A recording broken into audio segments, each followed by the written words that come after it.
Hello friends, स्वागत करता हूं आप सबका मेरे इस YouTube channel let's learn English पर। दोस्तों, आज मैं आप लोगों के लिए एक नया हिंदी कहानी लेकर आया हूं दोस्तों, जिसे हम लोग इंग्लिश में ट्रांसलेट करेंगे पूरे ग्रामर के रूल के साथ, और एक एक वर्ड मीनिंग का हम अर्थ भी जानने की कोशिश करेंगे। तो चलिए दोस्तों, हम स्टार्ट करते हैं ट्रांसलेट करना। देखिए क्या कहा जा रहा है। सुभाष चंद्र बोस भारत माता के एक महान सपूत थे। अब यह सेंटेंस आप देखेंगे तो यहाँ अंत में लिखा थे। क्या है? थे। इसका मतलब ये पूरी कहानी किस में है? पास्ट की है। ये पूरी कहानी किस टेंस की है? पास्ट टेंस की है। और पास्ट टेंस में आपको 4 टेंस बताए गए थे: इंडेफिनिट, कॉन्टिन्यूअस, परफेक्ट और परफेक्ट कॉन्टिन्यूअस। ठीक है, 4 टेंस होते हैं और इन चारों टेंस में आपको पहचानना होगा तो किस टेंस का ये वाक्य है। ओके दोस्तों, तो चलिए देखिए मैं आपको बताता हूँ, ध्यान दीजिएगा। पहली बात तो सुभाष चंद्र बोस भारत के एक महान सपूत थे। इसमें कोई क्रिया नहीं है, ठीक है, इसमें कोई वर्ब नहीं है। जब वर्ब नहीं होता है पास्ट टेंस में तो उसको हम वाज वर्ब का यूज करके बनाते हैं। यानी पहले हम सब्जेक्ट लिखते हैं, उसके बाद हम वाज वर्ब का यूज करते हैं, उसके बाद हम ऑब्जेक्ट लिखेंगे और अदर वर्ड। सिंगुलर के साथ अगर सब्जेक्ट सिंगुलर है तो वाज, अब प्लूरल है तो वर्ब का यूज करेंगे। ठीक है, और सब्जेक्ट पता करने के लिए कौन, किसने या किन्होंने। ठीक है, और ऑब्जेक्ट पता करने के लिए पूछिए क्या या किसको। इससे हमें पता चलता है ऑब्जेक्ट। अब जैसे ये कहने का मतलब है सुभाष चंद्र बोस भारत के एक महान सपूत थे, तो इसको हम कैसे बनाएंगे? सुभाष सब्जेक्ट क्या है? कौन थे? महान सपूत। कौन थे भाई? सुभाष चंद्र बोस। तो पहले सुभाष चंद्र बोस लिखेंगे सब्जेक्ट की जगह, तो लिखिए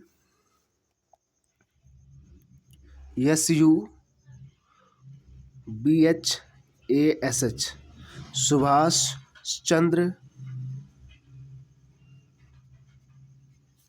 सुभाष चंद्र हो गया। बोस, देखिए ये नाम था तो क्या रहा? कैपिटल में डबल एस होता है, सॉरी, सुभाष चंद्र बोस। ओके, अब ये सुभाष चंद्र बोस एक ही है ना, तो यहाँ वाज लगाएंगे। क्या लगाएंगे? वाज, क्योंकि सिंगुलर है, नाम एक ही है तो सिंगुलर होगा। सुभाष चंद्र बोस वाज, वाज मतलब थे। ओके, अब ऑब्जेक्ट लगाएंगे, मतलब क्या थे? तो क्या थे? एक महान सपूत थे। तो एक महान के लिए क्या? अ ग्रेट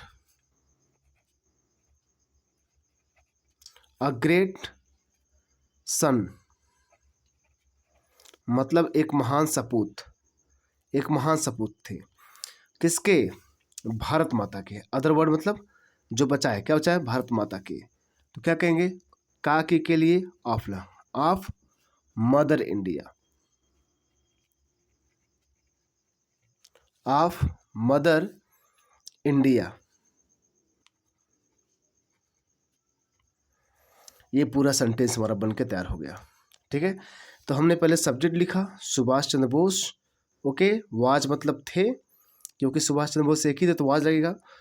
अ ग्रेट, एक महान, सन मतलब सपूत, पुत्र, ऑफ मतलब का की के, मतलब के, भारत माता के, यानी भारत माता के एक महान सपूत थे। ठीक है दोस्तों, उन्हें नेताजी के नाम से जाना जाता है। अब नेताजी के नाम से जाना जाता है, ध्यान दीजिए, मतलब उनके नाम को जाना जाता है, यानी वे नेताजी के नाम से जाने जाते हैं। तो ये सेंटेंस किस में है? ता है, ती है, तो आप लोग देखेंगे कह देंगे सर ये प्रेजेंट इंडेफिनिट का है। ठीक है, ये प्रेजेंट इंडेफिनिट का है, और प्रेजेंट इंडेफिनिट का स्ट्रक्चर क्या होता है? सब्जेक्ट, वर्ब का फर्स्ट फॉर्म में S, yes, object plus other word, यही होता है। लेकिन दोस्तों एक बात बता दूं, ये वाक्य पैसिव में है, ठीक है, ये वाक्य पैसिव में है। उन्हें जाना जाता है यानी उनको जाना जाता है, किसी के द्वारा जाना जाता है ना, ठीक है, किसी के द्वारा जाना जाता है ना, मतलब वो उनका नाम इतना फेमस है कि लोग उनको जानते हैं, यानी किसी के द्वारा वो जाने जाते हैं, तो उन्हें नेताजी के नाम से जाना जाता है। तो ये पैसिव में आएगा। तो पैसिव में क्या लिखते हैं हम ऑब्जेक्ट को सब्जेक्ट बना देते हैं, ठीक है। देखिए ऑब्जेक्ट को हम क्या बनाएंगे, ऑब्जेक्ट टू सब्जेक्ट लिख देते हैं। उसके बाद हम इज एम आर लगाते हैं, क्या लगाते हैं, इज एम आर, इसके साथ वर्ब का थर्ड फॉर्म, ओके। उसके बाद हम अदर वर्ड लगा देंगे, plus by plus subject to object होता है। रूल तो ये है दोस्तों, रूल तो यही है। तो अब हम लगाते हैं इसी नियम से। तो यहाँ सब्जेक्ट का काम कौन कर रहा है, पूछिए कौन, तो कौन जाने जाते हैं, तो वे, उन्हें मतलब ही। अब इसमें इज एम आर में से क्या लगेगा, इज लगेगा, क्योंकि ही सिंगुलर है तो इसके साथ इज ही लगेगा, ही इज, ओके। वर्ब का थर्ड फॉर्म, क्रिया क्या है, जाना जाना, तो जाना जाना क्या बोलते हैं, नो, तो नो का थर्ड फॉर्म क्या होता है, नोन, KNOWN, तो ही इज नोन, वह जाने जाते हैं, ठीक है। ऑब्जेक्ट क्या जाने जाते हैं, या फिर क्या बचा है, किस नाम से जाने जाते हैं, नेताजी के नाम से, नेताजी के नाम से, तो हम लगा देंगे एज, एज मतलब जैसे या फिर के नाम से, यही अर्थ होगा, किसके नाम से, नेताजी, तो बोल दीजिए नेताजी, ओके, नेताजी, तो he is known as Netaji, he is known as Netaji, वे नेताजी के नाम से जाने जाते हैं, ठीक है। आगे बढ़ते हम लोग, क्या कहा जा रहा है,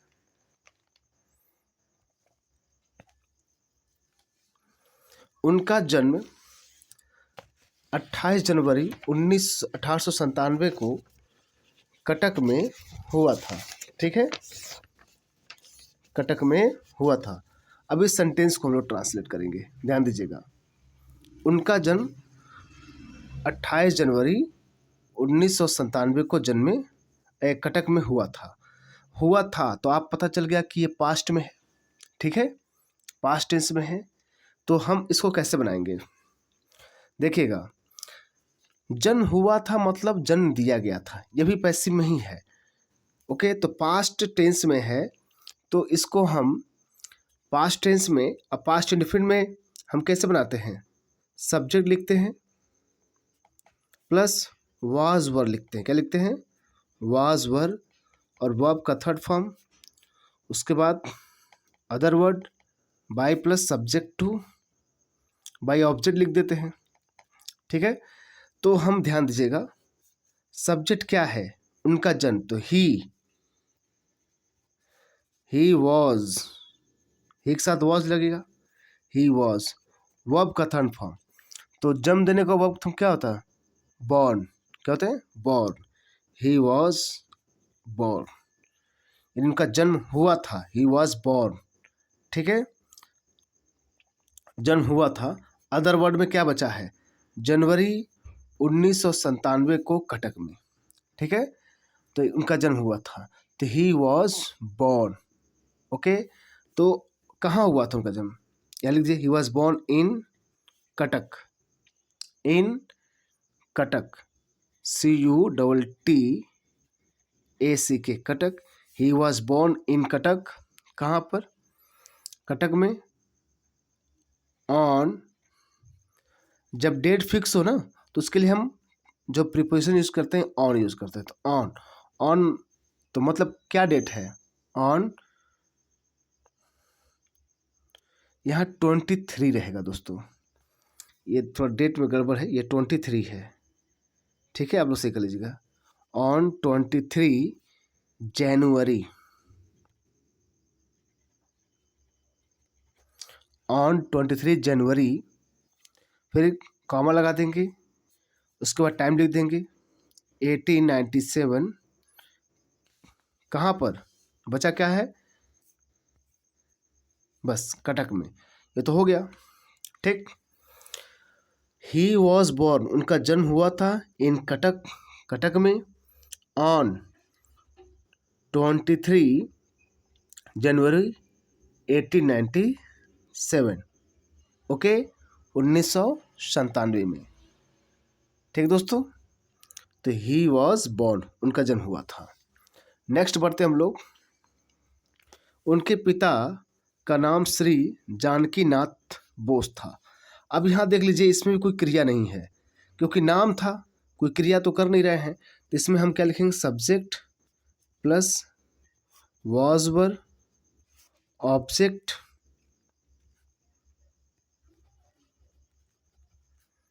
प्लस अदर वर्ड, ठीक है।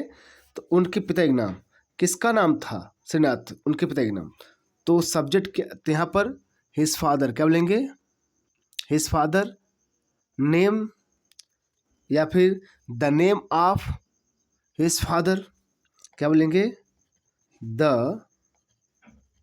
Name of his father. तो the name of his father, उनके पिताजी का नाम। हम देखिए कई लोग अपॉस्ट्रोफी लगाते हैं, हो गया, उनके हिज फादर्स नेम। तो देखिए अक्सर हम क्या करते हैं, जो सजीव चीज़ें हैं उसमें हम कॉमा क्या करते हैं, उसमें हम नहीं लगाते हैं, ठीक है, हम अपॉस्ट्रोफी नहीं लगाते हैं। तो the name of his father was मतलब था, क्योंकि एक ही नाम की बात थी। वाज मतलब था क्या, श्री जानकीनाथ, श्री जानकी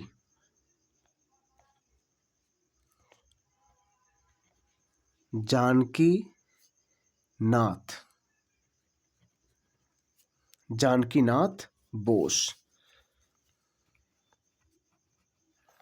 ठीक है, जानकीनाथ बोस था। The name of his father, उनके पिता का नाम वास था श्री जानकी नाथ बोस। वह भारत को ब्रिटिश शासन से मुक्त कराना चाहते थे। अब देखिए चाहते थे, ये किस टेंस का वाक्य है बताइए, ये पास्ट इंडेफिनिट का वाक्य दोस्तों। किसका वाक्य है, ये पास्ट इंडेफिनिट का वाक्य है। अब पास्ट इंडेफिनिट का वाक्य को हम कैसे ट्रांसलेट करेंगे बताइए। आप पास्ट इंडेफिनिट टेंस पढ़ाया गया है, आप अगर टेंस नहीं पढ़े तो बिल्कुल मैंने बेसिक से पढ़ाया है। प्रेजेंट इंडेफिनिट से स्टार्ट करिए, उसके बाद देखिए मैंने इज, एम, आर और वाज वर भी पढ़ाया है। तो ये सब बेसिक चीज़ें हैं, जब तक आप नहीं पढ़ेंगे तब तक आप इंग्लिश हमेशा कमज़ोर रहेंगे, ध्यान दीजिएगा।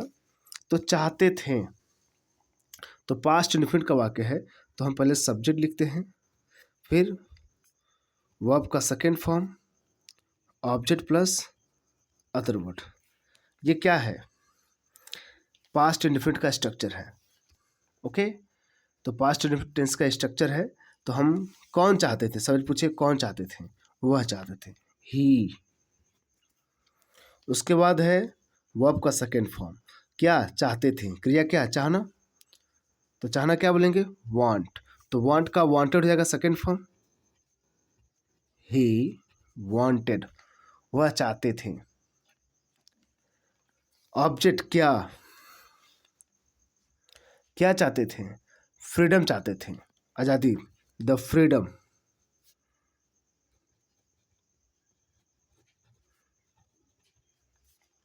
फ्रीडम चाहते थे, ही वांटेड द फ्रीडम। उसके बाद अदर वर्ड, बचा क्या है, शासन चाह किससे चाहते थे भैया, आज़ादी, आज़ादी किससे चाहते थे, ब्रिटिश शासन से, ब्रिटिश शासन से चाहते थे।